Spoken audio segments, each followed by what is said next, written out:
Hey, everybody. Welcome. It's Real Talk Bluegrass. I'm Michelle Lee, and we're welcoming Steve Dilling, multi-award winner, and Corey Zink, along with Sammy. We're enjoying a beautiful day on what is this, Wednesday? Thank you guys for joining us today. Pleasure to be here with you. Thank you. We're glad to be here. So obviously, real talk. We want to talk real. We want to talk bluegrass, and first and foremost, what's going on with both of you during the COVID-19 lockdowns and restrictions in each of your states that you guys have going on. So, Steve, tell us a little bit about what you and Sidelight have been up to.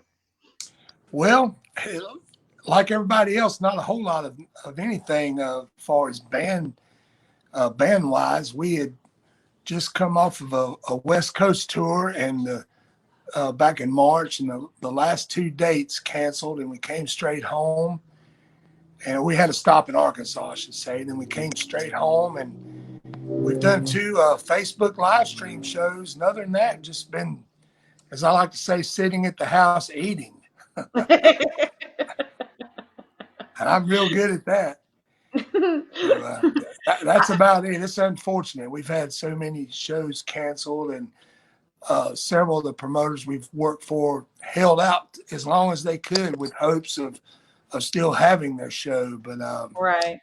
They fell through, and we're just hoping all of this will end soon. And our state here in North Carolina, the regulations are moving forward. We're in phase 2 of a 3-step phase to reopen the state. So we're just hoping, of course, we don't play just in North Carolina, of course, but we're just hoping things will get back to normal, whatever that's going to be. Yeah, I hear you. I mean, hopefully you're not kicking back and eating too many Krispy Kremes like our fellow person here, Mr. Corey Zink. And Corey, I know you've been a little busy being back and forth from your hometown back to Tennessee, but you've been in the studio as well, right? That's right. We started off with this COVID thing. We were up north visiting some family, and it got crazy. It got real busy, with all this stuff getting in the news. And we decided we better make a trip back to Tennessee and check things out. We decided to stay up north with family, do a lot of shopping for them, and help the older folks in our family. And, it worked out good, but we wanted to get home. So after I had enough of that, and we got back home, and things are starting to get better down in Tennessee. Things are opening up, and the tourists are coming back, Pigeon Forge, which is we're looking forward to things opening up. It's even stalled our progress in the studio. The studio was shut down, and we didn't have an opportunity to get in there for the last couple of months. So I've been in there the last couple of weeks just trying to get caught up again and get the project sort of wrapped up. We're hoping to get it done sometime. Well, I think that's the key thing of at this time is people eventually getting into the studio and getting ready to release new music, especially, ones that, haven't had some new stuff out, hint, hint, lately. But first, on talking about music, Steve, congratulations to you and Sideline. Round 2, IBMA officially released today. So everybody check your emails if you're IBMA members and get your votes in because they do count. And if I'm not mistaken, I think it's 6 or 7 categories Sideline is nominated, and one of them being Entertainers of the Year. So congratulations to you. Well, thanks. Thank you. Yeah, we're honored.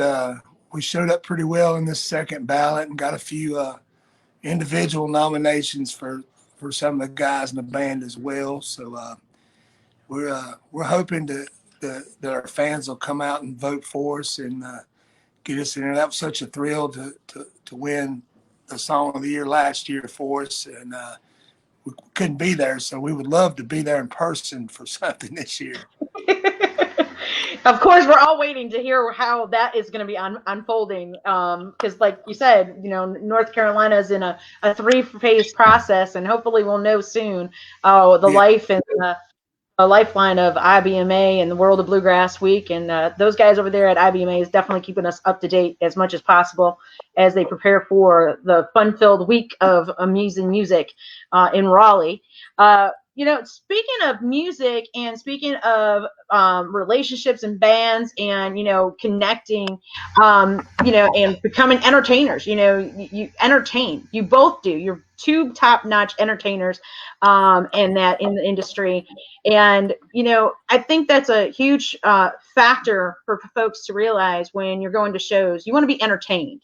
You don't want to just see people just hanging out on stage, playing their instruments. You can do that like we are now. We're at home watching videos and we're trying to support everybody. But, what's your drive for each of you to make your show something that when folks walk away, they're remembering you as your act and what you guys do as your art? Well, go ahead, Corey. I think we just I try to be as real as we can be. I think that it's really hard to connect with an audience if you're trying to be something. We just try to have a lot of fun. We try to interact with each other, and if people are into the music and they're having fun with you, it makes it easier to perform. And I think you kind of feed off of each other. And if the audience is feeding off of you and you're feeding off of the audience, the time goes by. So I know if you've seen Sideline, that's a unbelievable show. Those guys are incredible. And the energy in their show on stage, the audience, watch the audience when you see Sideline, Oh, yeah. important to be real who you are and have fun with it. And the second you're not real, the audience sees it and feels it. That's my belief. So as goofy as I am, I just act like Well, you hit the nail on the head. You be real, you be yourself. Excuse me. And that's what we always try to be, just be ourselves and like you said, feed off each other. My dad told me years ago when I was a kid getting started in this, he always almost preached it to me. He said, if you love the people, they'll love you back. And that seems to certainly have worked well for us. And of course, Jason and I, all we had to do is get a bunch of young guys. We can't keep up with them, but they create all that energy up there. So that's us old guys just kind of stand back and let them do their thing. I mean, Skip jumps off the stage. Couldn't you see me jumping off the stage? that would be a sight to see. That's for sure. Yeah, he jumps off of them sometimes, and I'll look down and I'm like, I'm not so sure he can get back up on this stage. And then lo and behold, he would talk to somebody and he's got something to climb back up on, So, but I think I'll just stay stationary. Leave it for the young guys. Well, and a key thing I think for both of you, you guys have a style. Not only your performance and develop your delivery of your songs and that, but the style of presentation. I think that's another key thing. Corey's got that business but sassy look with the suits and sparkly and design ties. He goes green, he goes red, he goes purple. And you guys, like you said, you got the younger, hipper, and bluegrass guys. So you're kind of doing the, jeans and flannel shirts and things like that. But you guys unify each other and compliment each other on what you guys wear. And in Corey, that has got to be like a key factor of your presentation and how you guys feel on stage, right? Yeah, I've taken some heat for it over the years. Different people have said to me, I think you look a little bit uptight. You need to relax a little. You need to take the jackets off. You need to take the ties off. But I grew up in a family band. We played traditional country music in dance halls, and my dad, he used to say that it puts you in a good mindset when you get dressed for a performance, and it gets you ready to perform. And it also shows a lot of respect to the audience. They're paying a fee to get in to these different events, and so it's just something that kind of happened with me over the years. Just always did that, and I've gotten far more compliments, negative comments for it, and the guys too. When we all get dressed up in our suits and put our ties on, each other and go, if they saw you the other way, but it gets everybody in a good frame of mind. and it just feels good to look good, you know. And the audience seems to like. We do have shows where we dress down. Sometimes we do the jeans and just the shirts and relax. But I like it. I like dressing, and it's just something that I plan to continue to do. Really. So Steve, how do you? I mean, you've been playing for over 30 plus years now, Yeah. and third time out's kind of had a delivery of their attire, and now here we are with Sideline, kind of keeping the flow going. And that, do you think it's a more of an influence from the younger guys in the band? Yeah, I mean, like typically on the indoor shows, I wear sport jackets a lot, Mm-hmm. and these guys seem to wear vests a lot. So we kind of tend to go with that look, a more In I don't betweener. want to, yeah, so to speak. But you know, and when it's 95 degrees out, this old boy can't wear a coat or I'll pass out on stage. You know, it's the way it is. And but we, you know, I would say from the start of our band to where we're at now, you know, we've probably changed and got a little cleaner, I guess you should say. But you know, I want these guys to be themselves. They're who they are, and I want them to express that. And Mm-hmm. we've always lived by that model. You know, it's really weird because when Sideline was formed, you know, Sammy there can tell you, I worked with him, with Russell and Third Time Out for several years. And when we started Sideline, it was just a side gig. It was never going to be anything 100 plus shows a year, traveling a tour bus, IBMA, all the things that it is now. We never had those goals set. It just kind of happened and we rolled with it. And I'm very thankful that it did. And Mm-hmm. I can remember when we first started playing, I mean, we weren't going out in shorts and ball caps or anything like that. But, you know, it was like, hey, man, we're just out here to have some fun, play some music, and, you know, let's roll with it. So I think as the band has progressed, the way we dressed has progressed a little bit either. And we, a little bit more, and we put a little thought into it. If that Well, makes sense. I think too is when you're at a festival and you have multiple bands. I think it's neat to see the variety of outfits that are being, how they dress, because, you know, here we go. We're gonna hop into the most probably opinion topic here, from the our traditional artists to our new traditional sounding artists to our contemporary to the progressive and the jam bands, to old time music. And when you mix them all in appropriately in a festival, you want to be able to identify them not only by their music, but their style of choice of attire. And I think that's what you guys do for yourselves, and the bands that you guys work with. Whether like you said, if it's a hot day, of course, we're not going to expect you guys be in suits. Heaven forbid, no way. Right, Because the fans out there are sitting there sweating, as well. So we want to, obviously see you guys be comfortable, but we know what the delivery is going to be, and that's what you guys do. So that's a cool thing. And the variety of bluegrass music coming to festivals. This has always been a subject a lot of people talk about, and some not enough. And I think, as these festivals, as of right now, we're seeing them being canceled because of COVID-19, and we understand that happening. A lot of everybody's pretty much out of work because of that. But when that gets back in high gear, here we go. It's going to be who's still standing, who's right. still wanting to get out there and perform. And I think this is where we're going to see some festivals kind of mixing more of the different variety of bluegrass music in their festivals, and that. And I mean, how do you feel about you making that variety change and the importance of knowing and understanding the true genre of bluegrass music? Well, I don't know who you were addressing that to. Yeah, either one of you. Just whoever.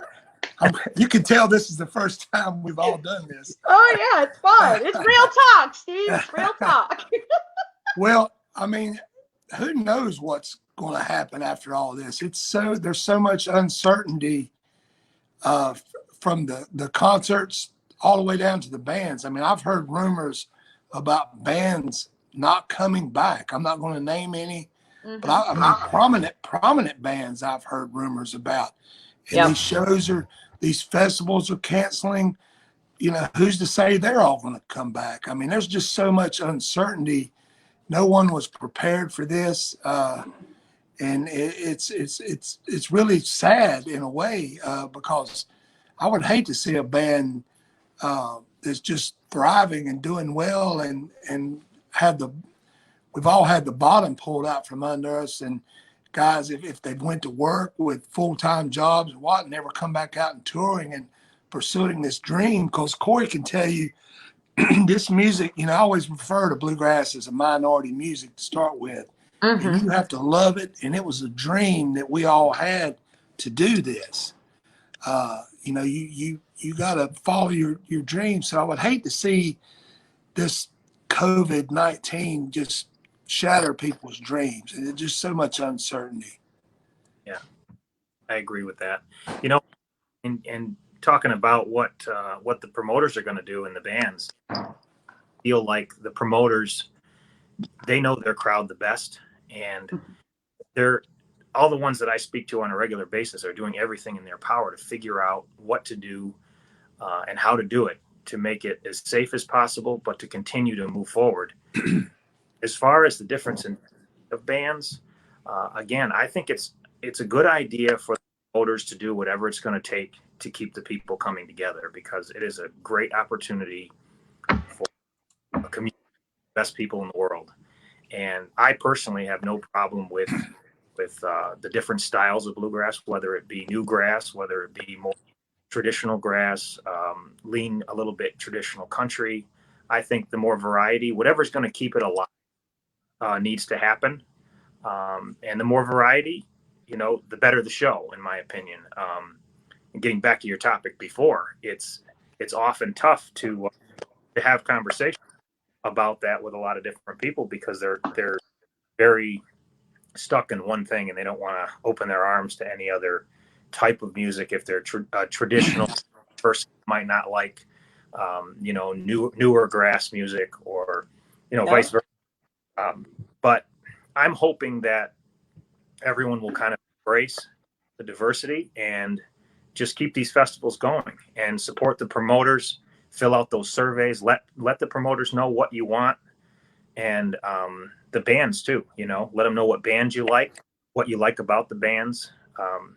Anything we can do to keep this alive, because, you know, the main reason that I play music is because of the people and how much I love interacting with them. It's a huge family, and it's a wonderful way to spend your life. And to me, that's what we got to do. We got to keep it alive, and we got to do whatever it takes to keep it alive.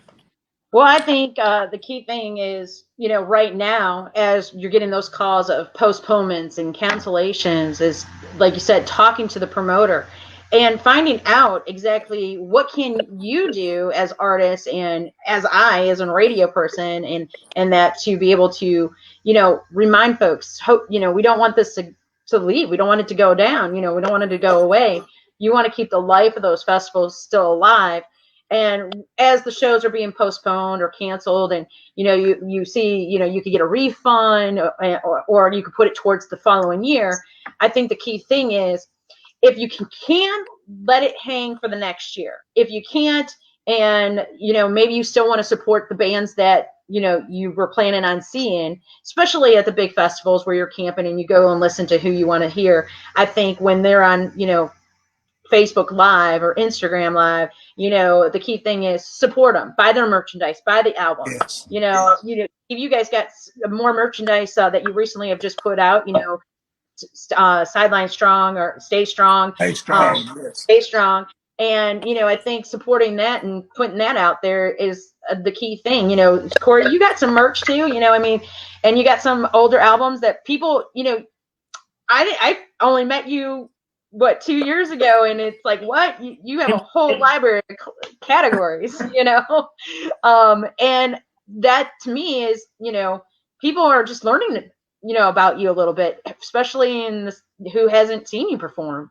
So here's the time for folks to really support artists and buy the merchandise. And like I said, artists helping the promoters and get on the same page. I know there's a lot of festivals and a lot of gigs you guys all work, but I think, coming together as a group and a whole is very important to, bring that together and keep it alive where we're not slipping away.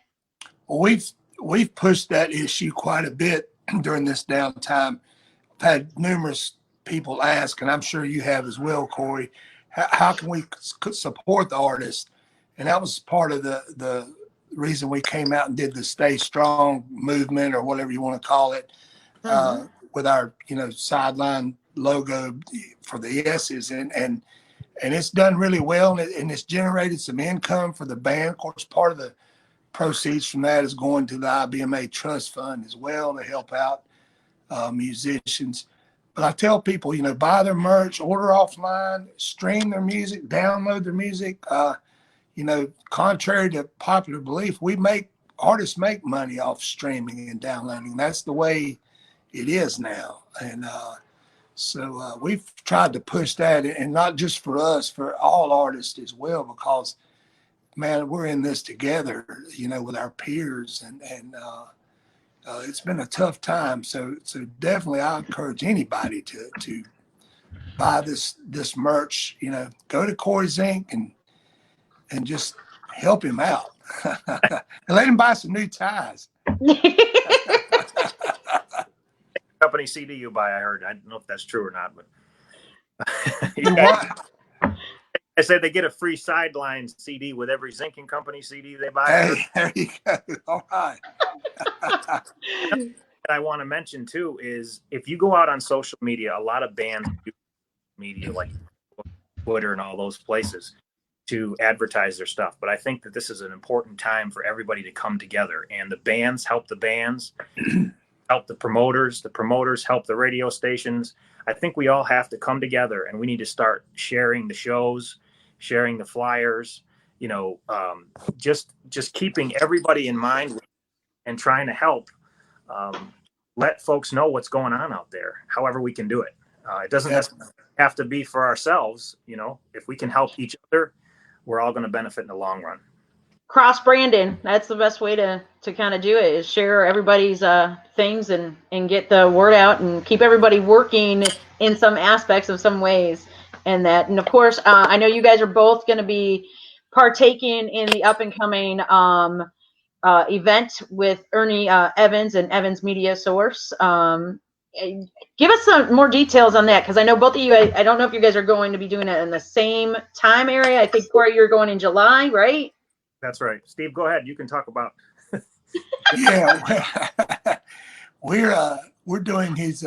He's doing these Save Our Summer festivals events. He's having the first ones in Lincoln, Georgia, the end of this month, June. I want to say 26th, 27th, something like that.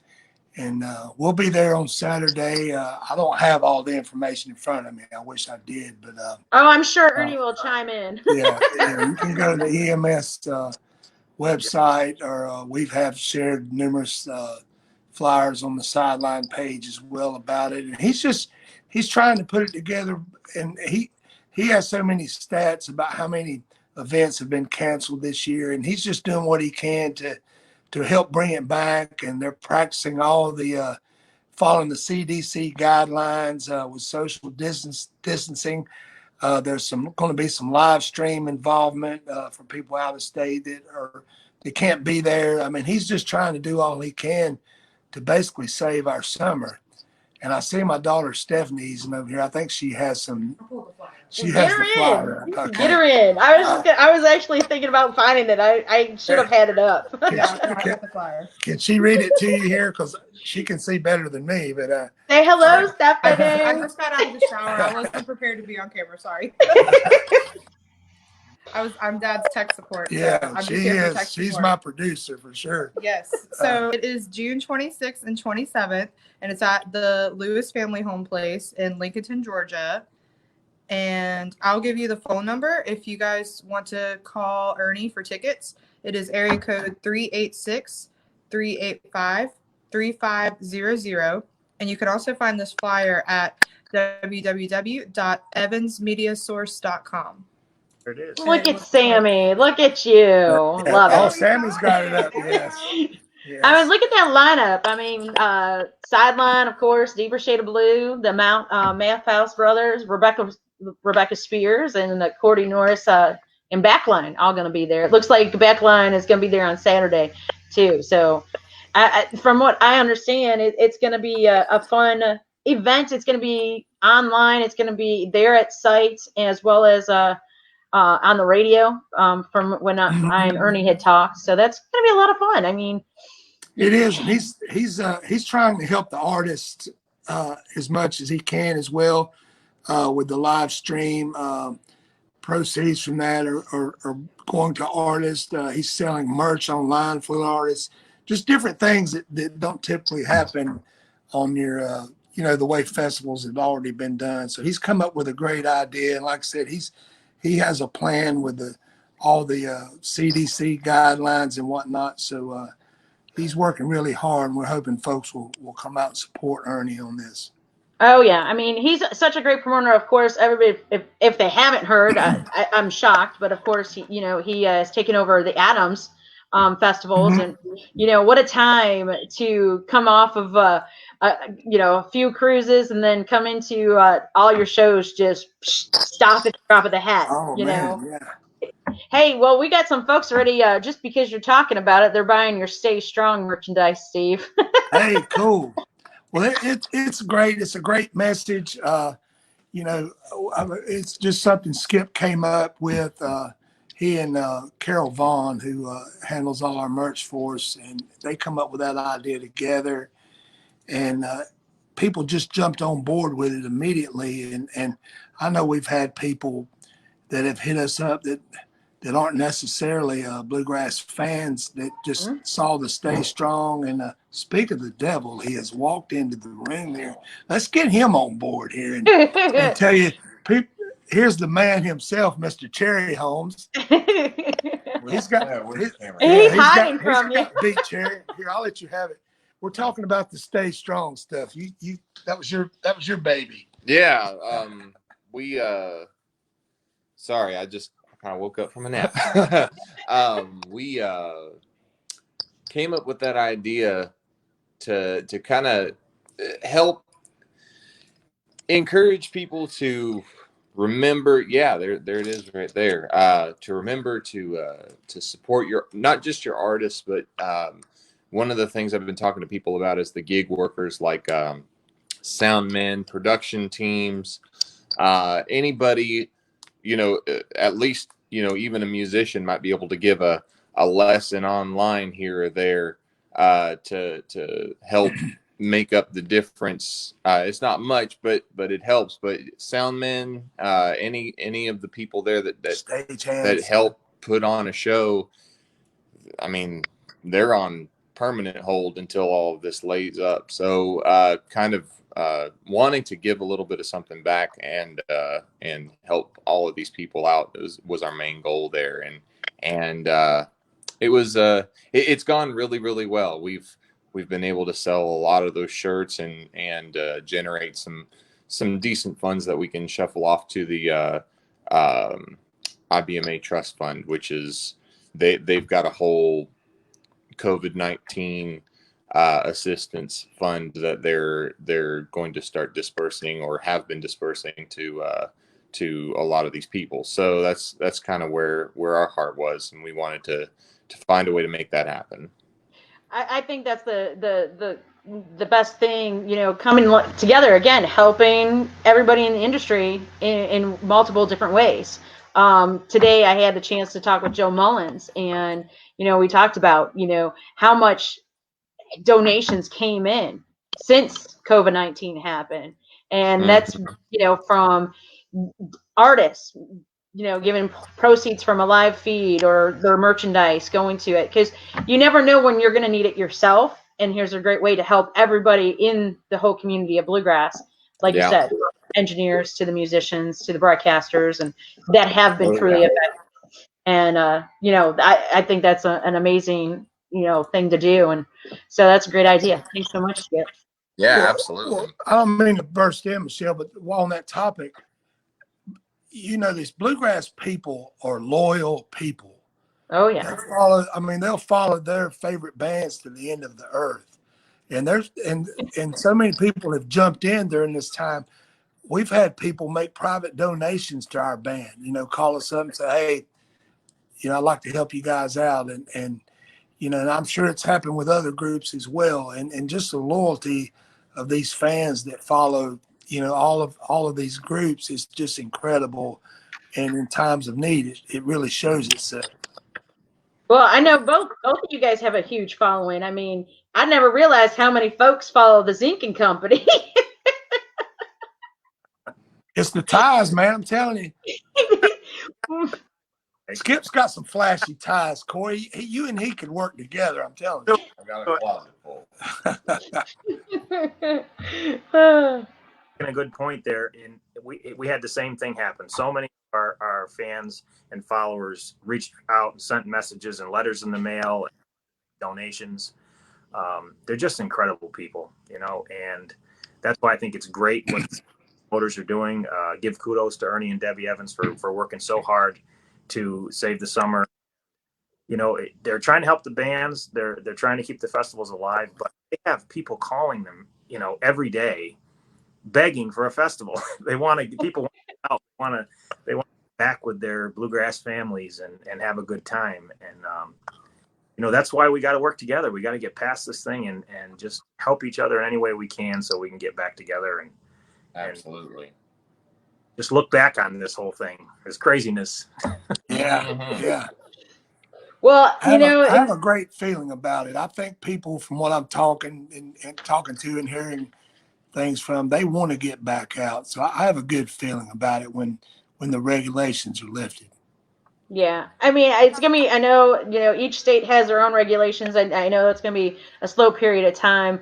But I think, hopefully by, September, hopefully earlier, August maybe, we could, start seeing a little bit of gathering and seeing folks getting out there and performing and that. And I think this is where, everybody's going to have to do the marketing and get the info out there and cross market and help each promoter, whether you're playing at their show or not. Maybe it's a show you have played in the past. This is time where you say, thank you for having me. I know I'm not there this year, but I'm here to help you no matter what. Because you're going to be playing there again. You hope that that's going to happen. And here comes that cross promotion and helping. And I think, as we get real with some great bluegrass and make that happen. I think that's a key thing. And I think also people are realizing how important radio is for the fans and the artists during this, because they don't get the live interaction. And when you guys need to take care of your family during this time, they're turning to radio and trying to find as much bluegrass music they possibly can out there. Luckily I've been able, unfortunately enough, have had, since the announcement of lockdown here in the state of Ohio, I think I've averaged pretty much about 3 interviews, if not more, to help the artists stay out there and bring them on the show. And I think that they're realizing, they never did not think that radio was there for them, but they're realizing how important it really is to stay out there, and sure. Whether they got new music or not, it's a key thing to keep that lifeline out there and reminding folks, turn to the radio, tune in, request the songs and keep their music alive. And that's how we end up with, artists being in the second round of IBMA, getting into that final round. Taking home, the song of the year. That's the key thing. So, one other thing, and I don't want to keep you guys too much longer, but there's something in bluegrass that kind of hit me this week that I want to kind of talk to you guys about, and whether it's hardcore, it's real, and it's happening.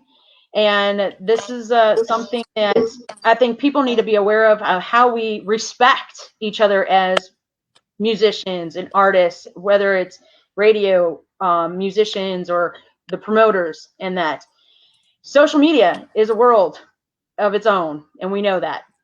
And I think a lot of things behind special groups that are created to have special conversations, some that should not happen. I personally think should not happen because you need to respect fellow musicians. And whether you think it's funny, whether you think it's just a joke, people take this serious. And I know this is a business. You're out there, your name's out there, your actions are seen, whether good or bad, and they get talked about. And there's this particular group. I won't name the group, but I'm sure if somebody's watching, they know what group I'm talking about. But some people have been really hit hard by how they perform. They're in, as a group, as a family, and that. And I think some things that have been said should have never been said. And everybody works hard for their craft. It's a gift, but you got to keep at it. You practice at it. You do what you do. And whether you decide to play as a family, and Skip, you've played as a family with the Cherry Homes, and it's you end up being perceived in one way, unfortunately. And not everybody gets why a family plays together and why they either stay together or go on their own and do separate things. But I don't think anybody in this business should be talking bad about any particular artist or any artist outright in that aspect. What do you guys think? Well, no, I mean, you're right. We're all in this together, and everybody's, everybody at the end of the day is doing the best they can, right, wrong, imperfect, whatever. And I'm glad you brought this up. And I'm not going to put Skip on the spot, but I am, because he's been through a little bit. He's been through this before, this whole topic, and we've had this discussion this week about it. And he's the perfect guy to talk to you about this a little bit. I'm going to pass the camera to him. Well, there, of course, everything kind of can steep into the good old saying, if you don't have anything good to say, then don't say anything at all. That's a tried and true. I'm not saying that myself or anybody will always hold that one perfect, but that's kind of a good golden rule. I think the one thing that gets lost in all of this is that what this is, at least what it is to me, what it was to my family, and what it is to me now. This is my life. This is everything from the moment I wake up in the morning, all the way from how this music and music in general affects my family, how much it affects me, how passionate I am for it. It's an every single day, every single moment of the day thing, and it can be really hard sometimes to take something that you're really passionate about, or have literally changed your life and the life of the ones you love, over a specific craft, and then have people really try their hardest to tear it down. Mm-hmm. You already are going to have those questions in your head. Am I not doing? Should I not even be doing this? It's taken a lot away from me. Should I have never walked down this road? You really can't get into that based off of what others think. But I definitely know that the craft that, or at least the amount of effort that I put into what I do, it's really hard when somebody decides they're going to go after me about what they don't like about it, or what they don't like about me. Mm-hmm. Being said, I'm very confident in the people that don't like me. I don't really care whether you like me or not, because I do love what I do, and I do love and stand by every moment that I've put in. There have been several instances, and I'm sure without me mentioning them, there have been several instances when I have been publicly assassinated on social media, and We're not talking about the guitar situation, are we? Well, maybe. I hear you, Michelle. That whole situation, I will say that one of the from the moment that I started seeing all of that stuff hitting the screens, I immediately took the stance that I wasn't going to let it bother me.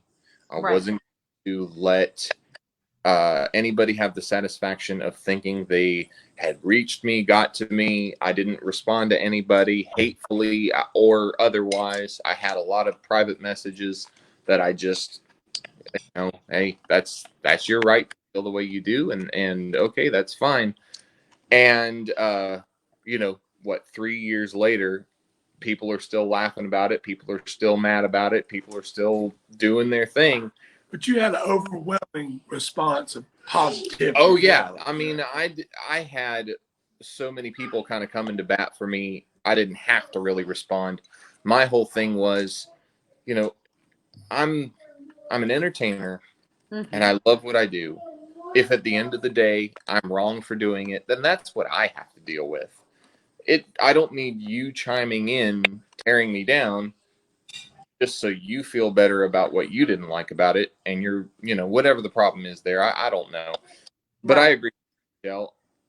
People seem to always look for the weak spots and go after them with sharp teeth.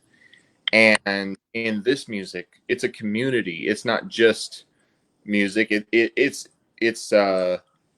as I said on an interview with Kyle Cantrell not long ago. This is art. This is an art form that generates a community of people. And if we turn on each other, especially at a time like this, but if we turn on each other, then we don't have anything. You're not going to fill a 20,000, 30,000 seat stadium with bluegrass music. So you go for the campgrounds, and you go for the festivals, and you go for everything you can get. And right now is not the time for people to be throwing down on people, to be tearing people up, to find every little thing that you seem to dislike or disagree with a specific person and go after them for it. You have the right to your opinion, and quite honestly, everybody has the right to voice their opinion. But that doesn't mean you should. That doesn't mean you have to, and it definitely doesn't mean that you should do it maliciously in a way that I mean, that's bullying is really what that is. It's and uncalled for. We got to keep the community happy and not bring people down. We're family. I mean, it's a bluegrass family, and that's why we're called a community and a family in this genre of music, because everybody loves what they're doing and how they do it. Granted, yes, families bicker and have fights, but and things like that, and want to trash talk and stuff. But when it gets to the extreme, it's like, wait, hold on. How are you feeling about you personally? Are you really comfortable about what you just wrote or what you just said? Because you got to look at yourself in the mirror after you say it. Yeah. And I think it's easy sometimes to send that little message off and know that you don't have to actually face the consequence of the response. And I think that's probably why a lot of people do it. But anybody out there that feels like they need to throw down on somebody for something, you can really make fun of my hair right now. I'd rather you go ahead and tear me apart over my hair before you tear somebody else apart about something you don't like. We're waiting for Steve's opportunity to cut that up for you. To buzz my head, not gonna happen. Add to that a little bit. I agree with what he's saying 100%. The other thing to remember is that there's a lot of people out there that enjoy tearing other people down. But in the bluegrass world, there is no room for those people, and they will be snuffed out. They are quickly tossed out and not welcomed, and people know them for who they are and what they are, and they're just not a part of it. They don't fit. They don't belong, and they have some really deep-seated insecurities, and that is why they are tearing other people down, because they want to bring people down to their level. They have some serious issues with themselves, And it doesn't do them any good to bring other people down. It just shines the light on their insecurities, and they just need to know that. They need to realize what they're doing, and if they want to be a part of the community of bluegrass music, then they better figure it out quick, because it is a lot of love.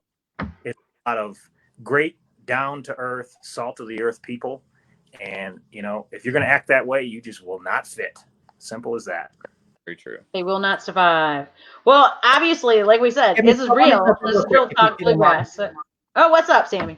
Yeah, I think stemming on what everybody's saying here, so I'm a label guy, right? And now I'm more of an entertainment person. So I'm behind the camera, behind the scenes, for the most part. And one of the things that we always do is we try not to stay out in front of the camera as much. And when we are out there, we be careful with what we say. And anytime I say something, I expect that to get said to another person. So I'm talking about somebody, I make sure that whatever I'm saying is okay for that person to hear what I'm saying, or I've already said that to that person. Now, this is also a business. And on the business side, that's A-okay. But when you start just talking trash about people and you think it's okay, even on, say, Facebook, well, people don't realize that there's people like myself, there's other labels, there's promoters, there's people out there who see that, and I don't know if I want to associate myself with what I'm doing. So if there is two bands that are about even, and I've seen somebody saying stuff and hearing stuff back, it's like, well, I don't know if I want to associate myself with that. And people don't really get that. You're allowed to say whatever you want. That's A-okay. But for the people who do make comments like that, just know that we watch and we see. And, if you got a no from somebody for some reason, it might have been because of that. Yeah. Yeah. Well, and on that, I'm going to be, I had a situation. I was MC an event, and a band that I've never seen live. They had freshly made their first CD. And got in my hands, about a couple weeks before I was emceeing this event. And this incident happened between the sound guy and the act, one of the band leaders in the band, right there in front of me, in front of the fans. And I will be honest, it has put a taste in my mouth saying, do you really music you're performing, that you're delivering to your fans? Right now, no. For what I've seen, you don't, because you literally just had a fight on stage with the sound guy who was just trying to set you up. And I think, everybody, a key thing is be kind. We all have our opinions, and this is what Real Talk Bluegrass is all about, is, having our opinions and everything. And whether we disagree or agree, I mean, this is what, we bring together in this whole thing. But as a lot of folks are saying, hey, be kind, and I think during this time, I think is a eye opener to bringing that kindness. And love is free, kind is free. Yes. And hate has a bad taste to it. So let's do the two things that make everything great, and love and be kind, and make people smile, right? Absolutely. Yeah. So, on that, let's, before we wrap things up, I want to hear some funny stories from both of you guys on the road, because I know you guys have some good, fun stories. Whether, it's been at an event or a festival or in the studio or on a cruise. Well, anything that happens on a cruise, we know what happens. They stay there. Yeah. I don't know. They stay on the road pretty good too. Right. But I mean, the fun stuff. I mean, you guys got to have some good fun stories. Pick one that for each of you that stands out. You're putting us on the spot there, Michelle. Oh, I know. I love it. I mean, so many. I can tell you sideline, and I don't know if I can just come right off the cuff and think of one funny story. There's so many. We have such a great time together on the road, and I've never been in a band that, we try to be tourists as well. You're in and out of these towns, and there's things to see and go and do, and we always seem like we're up to something, and there's a funny story that comes out of it. But I don't know. I'd have to think just a second. One I can tell anyway. That means there's too many good ones then. I'll tell you, it's kind of funny, but it also has kind of a point to it and a moral to it. We were just discussing this the other day because we're hanging out with some friends and they were asking us about road travel and whatnot. And I'm going to speak specifically for the guys in Sideline. We travel a lot. I mean, on a typical year, we're averaging 125, 130 shows for the year. And the last trip that we took before all of this started, we started out in Wapakoneta, Ohio, and then we played a show in Lexington, Kentucky, and then we went out west for about 18 days. It was night after night after night after night of shows, and I don't even think we had a day off in the string of shows that we played. But we tried to fit as much as we could in. We had Friday the 13th off. Okay. We were off Friday the 13th. But I mean, like, if sound check wasn't until 5, then we'd get up early in the morning and run into San Francisco and check out the Bay Area there and the Golden Gate Bridge and all that. And then we'd load up real quick and run over and do the sound check and get ready for the show. And we started traveling south. We went to Bakersfield, and I actually got to see some family there, which was really cool. We got down to the end of the trip. The last 2 shows were canceled. We were supposed to play in Los Angeles, and then we were supposed to play in Las Vegas before we started heading home. And those shows got canceled. So after our last show in the Los Angeles area, we packed up and started heading east. We'd been on the road for 23 days, 24 days. And I just kind of sat back and observed all 7 of us, the 6 guys in the band and the bus driver, all sitting in the first 12 to 15 feet of the bus, all still laughing, goofing off, having fun, listening to music, talking about this, talking about that. And I was like, what kind of a band situation where you can be on the road that much with these guys and live on that bus and be in tight quarters, and at the end of such a long, grueling trip with kind of a sour ending of shows being canceled, everybody's still in good spirits and enjoying being around each other. Nobody's hiding out. Nobody's, in the bunk or in the back. Everybody is just right there. And I just, in that moment, felt so blessed to be surrounded by such a brotherhood with the guys in the band. And, we spend a lot of time together. So it's really amazing to feel that after such an intense thing. So that's not really a funny story, but it's very cool to me. It's very special to me. Well, that's a key thing, Yeah, I have to go home with him. So the fact that either one of us was anywhere near the other was a miracle. It's not like that. So you even have to go on vacation with me. So right. No, to touch on what he's saying, it is a special thing that we have with these guys, and Jason, Zach, Jacob, and Jamie. They're great guys and fun guys to travel with, and he's right. I mean, we were together so many times. We had one night we finished up in Sacramento, and it was very late getting on the bus, and we had about a 5-hour drive. We had to be at a TV studio in Bakersfield at 6 a.m. For one of these morning live deals, and we still were able to laugh and have a good time with it. And I've never really been in a situation like that.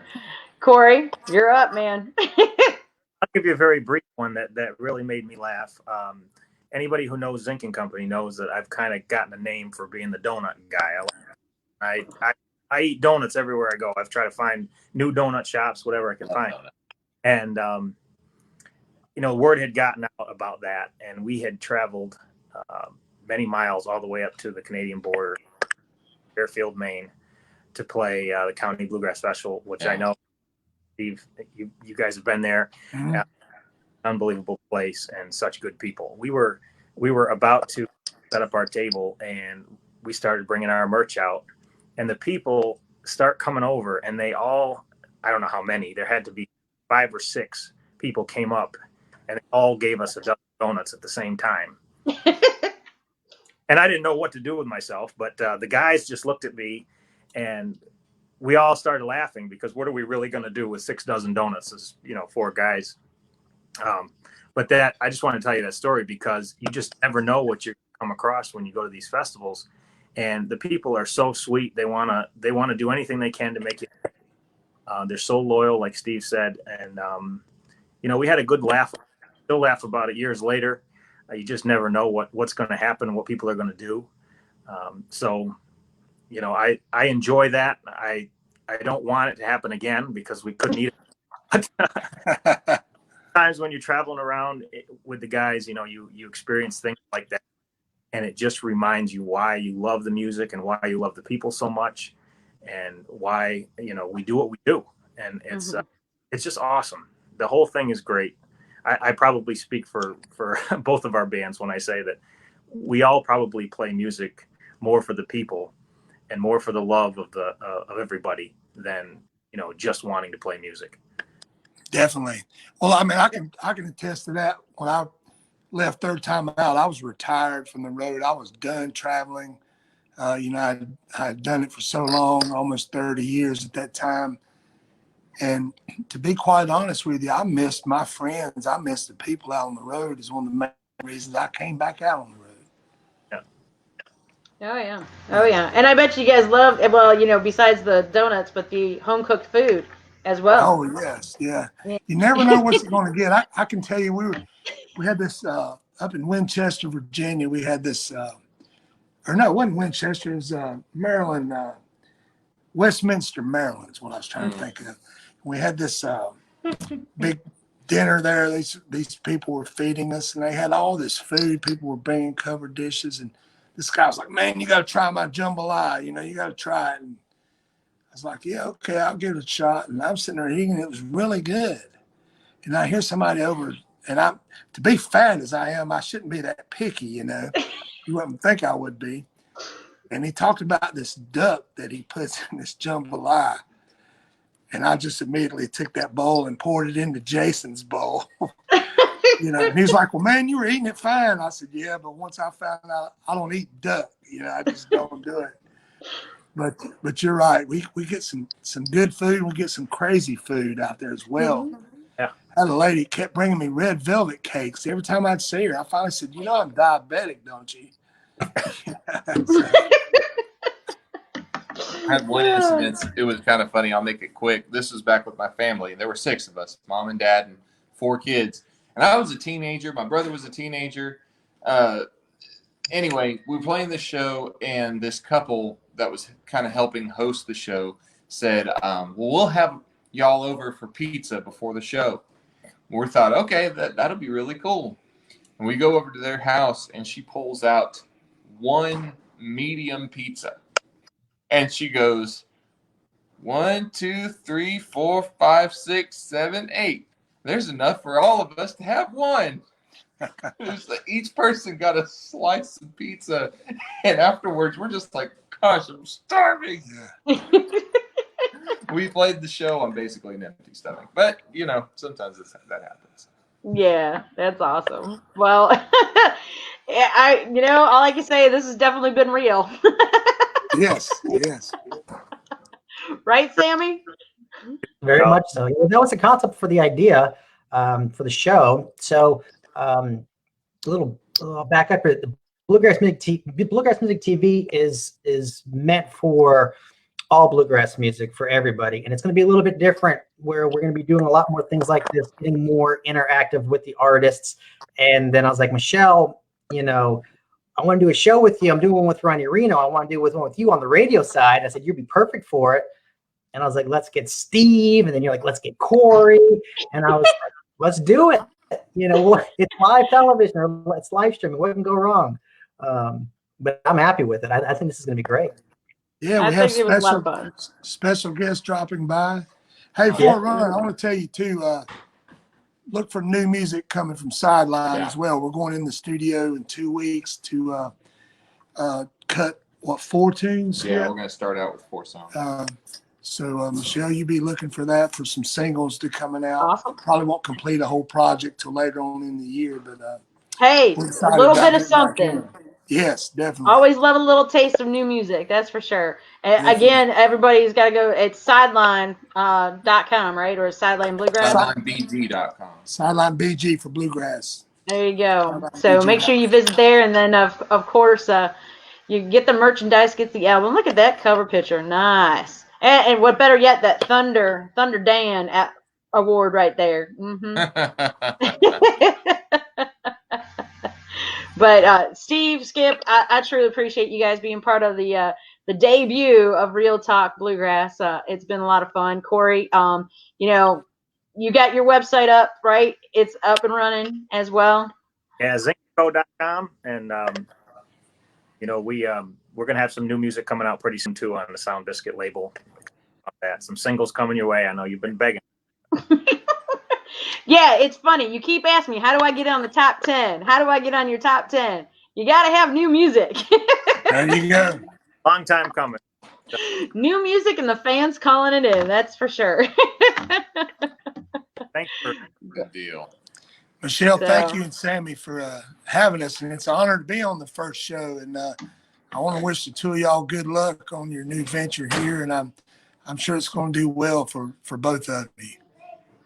I think so. I think we hit some key topics, and I think each show it's going to get interesting and more. And I'm glad you guys were part of the kickoff to the whole series, as we were been talking about it for weeks and narrowing things down. So again, everybody visit Sideline BG, zinkandco.com, and check that out.